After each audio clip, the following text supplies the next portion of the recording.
بسم الله الرحمن الرحيم. الرحمن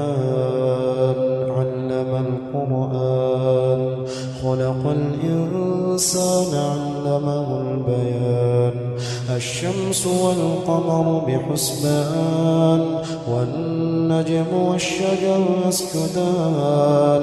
والسماء رفعها ووضع الميزان ألا تطغوا في الميزان وأقيموا الوزن بالقسط ولا تخسروا الميزان والأرض وضعها للأنام فيها فاكهة والنخل ذات الأكمام والحب ذو العصف والريحان فبأي آلاء ربكما تكذبان خلق الإنسان من صلصال كالفخار وخلق الجان من مارج من نار فبأي آلاء ربكما تكذبان رب المشرقين ورب المغربين فبأي آلاء ربكما تكذبان مرج البحرين يلتقيان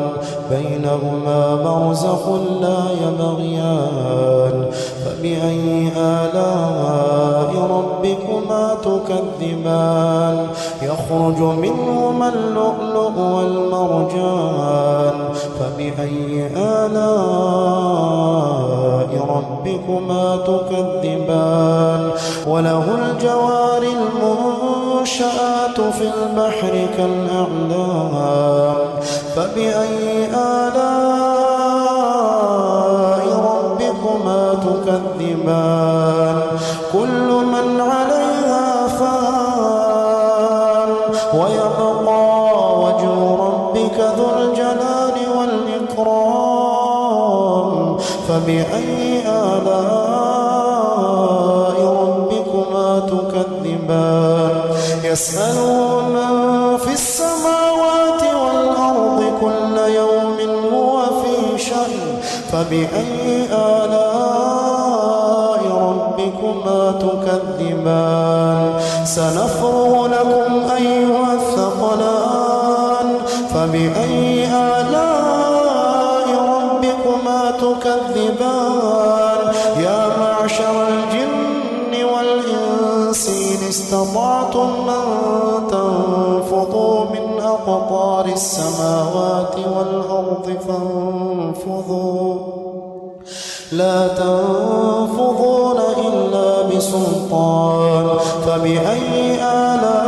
آلاء ربكما تكذبان يرسل عليكما شواظ من نار ونحاس فلا تنتصران فبأي آلاء ربكما تكذبان فإذا انشقت السماء فكانت وردة كالدهان فبأي آلاء ربكما تكذبان فيومئذ لا يسأل عن ذنبه إنس ولا جان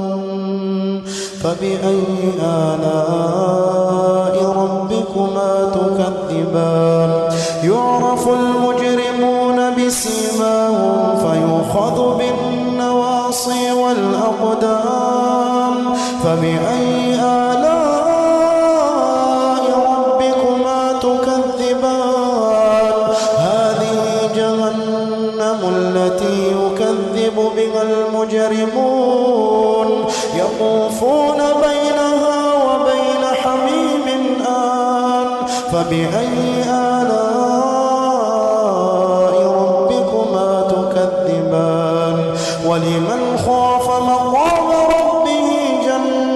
جنتان فبأي آلاء ربكما تكذبان ذواتا أفنان فبأي آلاء ربكما تكذبان فيهما عينان تجريان فبأي آلاء ربكما تكذبان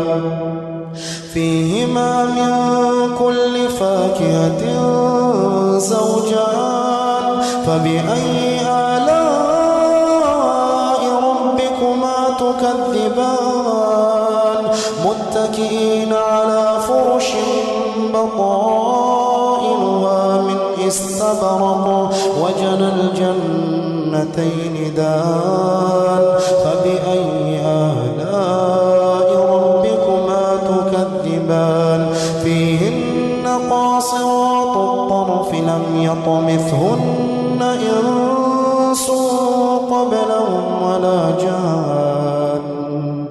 فبأي آلاء ربكما تكذبان كأنهن الياقوت والمرجان فبأي آلاء ربكما تكذبان هل جزاء الإحسان إلا الإحسان فبأي آلاء ربكما تكذبان ومن دونهما جنتان فبأي آلاء ربكما تكذبان مدهامتان فبأي آلاء ربكما تكذبان فيهما عينان نضاختان فبأي آلاء ربكما تكذبان فيهما فاكهة ونخل ورمان فبأي آلاء ربكما تكذبان فيهن خيرات حسان فبأي آلاء ربكما تكذبان حور مقصورات في الخيام فبأي آلاء ربكما تكذبان لم يطمثهن إنس قبلهم ولا جان فبأي آلاء ربكما تكذبان متكئين على رفرف خضر وعبقري حسان فبأي آلاء ربكما تكذبان تبارك اسم ربك ذي الجلال والإكرام